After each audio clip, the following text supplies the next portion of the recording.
অনেকে বলতো খেলা হবে, খুঁজে পাওয়া যাচ্ছে না কাউয়া কাদেরকে। কথা বলুন ঠিক না বেঠিক? আমরা করে মামু আসো, তোমার সাথে আমরা খেলতে চাই, আমাদের বাচ্চাদের সাথে খেলো, তোমার কত সাহস, তুমি সেখানে থাকে একটু বলো বাবা খেলতে চাই, তোমার এক কান পা পর্যন্ত থাকবে না। সুতরাং যারা খেলা করতে চেয়েছিল সব কোথায়? মাটির নিচে। কোথায়? সব মাটির নিচে চলে গিয়েছে। কথা বলুন ঠিক না বেঠিক? প্রিয় বন্ধুরা, এই জন্য জীবনে বেঁচে থাকতে কাউকে বড় কথা বলা যাবে, জোরে বলেন যাবে না। আপনারা এখন ভালো আছেন, আমি আপনাদের দ্বারা আহ্বান করব, লেটেস্ট একটা খবর শোনেন।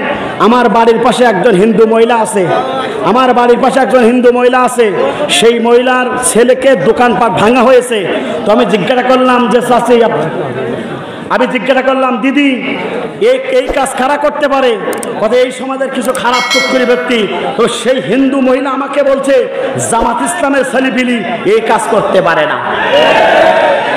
আমার দিদি গতকালকে আমি গত পরশু চকলেট দিচ্ছি, আমি মালয়েশিয়াতে আসার পরে আমি যখন দিদি গেলাম তিনি আমাকে বললো যে আগামী নির্বাচন যদি হয়, আমি একজন হিন্দু মহিলা বলছি বাবা তোমাকে সাক্ষী রেখে বলছি, তার 5টা সন্তান, মহিলা আমাকে এতটুকু বললো আগামী নির্বাচনে হয় আমি জামাত ইসলামী দাঁড়িপাল্লায় ভোট দেবো।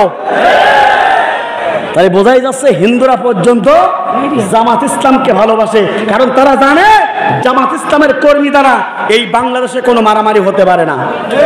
তারা জানে বাংলাদেশে জামাত ইসলামী অর্থাৎ জামাত ইসলামের কর্মীরা ওই আপনার মন্ডলে আগুন ধরায় না, বরং পুজো মন্ডল তারাই পাহারা দিতে পারে। সুতরাং উপস্থিতি আপনাদেরকে লক্ষ্য করে বলতে চাই, আপনার দ্বারা আপনার ভাই কষ্ট পাক, এটা কি চান? জোরে বলেন চান না? আমার বন্ধুরা তাহলে লক্ষ্য করুন, এরপরে আল্লাহ রাব্বুল আলামিন এই কোরআনুল কারীমের ভিতরে ঘোষণা করছেন বান্দা শুনে রাখো, তাই সেই ফিরাউন ছিল প্রভাবশালী, সেই ফিরাউন ছিল সবচেয়ে ক্ষমতাধর। আল্লাহ রাব্বুল আলামিন তাকে বিদায় গ্রহণ করেছেন ওই ক্ষমতাধর আর ক্ষমতা অপব্যবহার করার কারণে। সুতরাং আপনার আমার দ্বারা যেন এই সমাজে কোনো ক্ষমতার অপব্যবহার যেন না হয়, এটাকে লক্ষ্য করতে হবে। কথা বলুন ঠিক না ঠিক? 3 নম্বর ফিরাউনের, সেই ফিরাউনের কাজ ছিল সে তার জাতির লোকদেরকে পথভ্রষ্ট করত, অর্থাৎ জাতির লোকদেরকে মূর্খ বানানোর জন্য চেষ্টা করেছিল। সে তার জাতির লোকদেরকে শিক্ষা ডিপার্টমেন্টকে ধ্বংস করার জন্য চেষ্টা করেছিল। আর আজকে আমরা বর্তমানে দেখলাম এই নব্য ফিরাউনের বাচ্চা বাংলাদেশের মেধাবী ছাত্রদেরকে ধ্বংস করার জন্য, মেধাকে ধ্বংস করার জন্য শিক্ষা ডিপার্টমেন্ট খাওয়ার কথা খেয়ে ফেলাইছে। কথা বলুন ঠিক না বেটি? বাংলাদেশে সেই ফিরাউন করেছিল, জাতির লোকদেরকে পথভ্রষ্ট করতে চেয়েছিল, মূর্খ বানাতে চেয়েছিল। আর এই ফিরাউনের মন্ত্রী পরিষদ বাংলাদেশের শিক্ষা ডিপার্টমেন্টটাকে ধ্বংস করেছে। কথা বলুন ঠিক না বেঠি? সেই শিক্ষামন্ত্রী গতকালকে অর্থাৎ দীপমণি, আমার দীপমণি আপা গতকালকে যখন ওঠানো হলো অর্থাৎ সিএমএস আদালতে, তাকে ডিম গালাগালি জুতোর বাড়ি এতটাই খেলো। আমার নিজের স্ত্রী করছে আল্লাহ, একজন মন্ত্রী এখান থেকে 15 দিন আগে যে পুলিশেরা তাকে সিলেক্ট করতো সেই পুলিশের লাঠি খেয়ে আজকে বিদায় গ্রহণ করতেছে। এই খেলা কার? জোরে বলেন এই খেলা কার? ইন্না বাশশা রাব্বিকা লাশাদীদ। আল্লাহ পাক ধরলে কেউ আর কেউ রাখতে পারে? আবার দেখলাম তিনি অর্থাৎ অধ্যক্ষদেরকে 50 লাখ টাকা আর যারা ভিসিদেরকে 2 কোটি টাকার পদ বিক্রি করত। কথা বলুন ঠিক না বেঠিক? জোরে বলেন। অর্থাৎ ভিসিকে তারা 2 কোটি টাকাতে ভিসির পোস্ট বিক্রি করতো এই দীপমণি, আর 50 লক্ষ টাকা অধ্যক্ষদের পদ আপনার পোস্ট বিক্রি করে চলতো দীপমণি। সুতরাং এর শাস্তি কম হবে না বেশি হবে? জোরে বলেন। তাহলে সেই ফেরাউন করেছিল জাতির লোকদেরকে পথভ্রষ্ট করাতে, আর এই ফেরাউন চাইছিল বাংলাদেশের সমস্ত মানুষদেরকে মূর্খে পরিণত করার জন্য। কথা বলুন ঠিক না বেঠিক? এটা আমার কথা না, কোরআনুল কারীমের কথা। আমার বান্দা আল্লাহ রাব্বুল আলামিন সূরা তাহার 79 নম্বর আয়াতে বলেন আল্লাহ রাব্বুল আলামিন সেই ফিরাউন করেছিল কি কাজ? আর আল্লাহ পাক বলেন এই ফিরাউন তার সম্প্রদায়ের লোকদেরকে পথভ্রষ্ট করেছিল এবং সৎ পথ দেখাই নাই।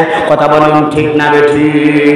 সেই ফিরাউন তার অনুসারীদেরকে ভালো পথে চালাই নাই, পথভ্রষ্ট কাজে তারা অংশগ্রহণ করার জন্য কাজ করেছিল। আর এই ফিরাউনটি একই কাজ করেছিল। এই ফিরাউন তার সম্প্রদায়ের লোকদেরকে লোকদেরকে পথভ্রষ্ট করেছিল, সৎ পথ দেখায় নাই। সৎ পথ দেখানোর জন্য কোরআনের তাফসীর মাহফিল, সেই মাহফিলগুলোকে বন্ধ করে দেওয়া হয়েছিল। কথা বলুন ঠিক না বেঠিক? এই জন্য প্রিয় বন্ধুরা, এই জন্য আমরা বলতে চাই, এই ফিরআউনের অনুসারী যারা এই দেশে আছে তাদের বিচার হোক, চাই কিনা? জোরে বলেন চাই কিনা? এই জন্য আপনার আমার উদাত্ত মানালো অন্তর্বর্তীকালীন সরকারের প্রধানের কাছে, ডক্টর ইউনূসের কাছে, যারা দুর্নীতি করেছে, যারা বাংলাদেশকে ধ্বংস করার জন্য এই ফিরআউনের অনুসারী যারাই আছে তাদেরকে অনতিবিলম্বে গ্রেফতার করে দৃষ্টান্তমূলক শাস্তি এই বাংলার মুসলমান দেখতে চায়। কথা বলুন ঠিক না বেঠিক? করে লা ইলাহা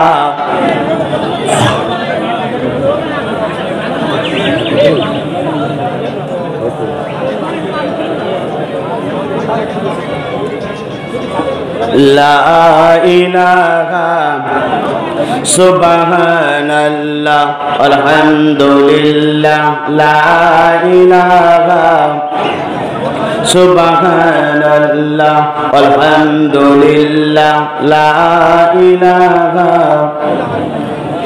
সুবহানাল্লাহ আলহামদুলিল্লাহ লা ইলাহা ইল্লাল্লাহু মুহাম্মাদুর রাসূলুল্লাহ সাল্লাল্লাহু আলাইহি ওয়াসাল্লাম। প্রিয় বন্ধুরা, তাহলে ফিরআউনের কথা বলছিলাম, সেই ফিরআউন একই কাজ করেছিল, এই ফিরআউন একই কাজ করে চলে গেল। তাহলে আপনার আমার দিন বিজয়ের পরে কি কি কাজ করা দরকার জানার দরকার আছে না নাই? এখন তো ফিরআউন নেই, তাহলে আপনার আমার কাজ কি? আল্লাহ পাক বলছেন সূরা নাসরের ভিতরে, ইজা জাআ নাসরুল ফাত, যখন আল্লাহর বিজয় আসবে হেরবে আপনি দেখবেন মানুষেরা দলে দলে পঙ্গুপাড়ের মতন করে ইসলামের ভিতরে দাখিল হবে। চিৎকার করে বলেন আল্লাহু আকবার। আজকে দলে দলে সবাই বলতে, হুজুর আমরা জামাত ইসলামী করতে চাই। কথা বলুন ঠিক না বেঠিক? সবাই বলতে, হুজুর আমরা ইসলামের পক্ষে কাজ করতে চাই। এবং আপনাদের উদাত্ত আহ্বান জানাচ্ছি, আগামী নির্বাচনে বাংলাদেশে ইসলামী পন্থীরা অবশ্যই অবশ্যই দাঁড়াবে। আপনারা আমার সমর্থন জানো সেই নামাজের পক্ষে হয়, কোরআন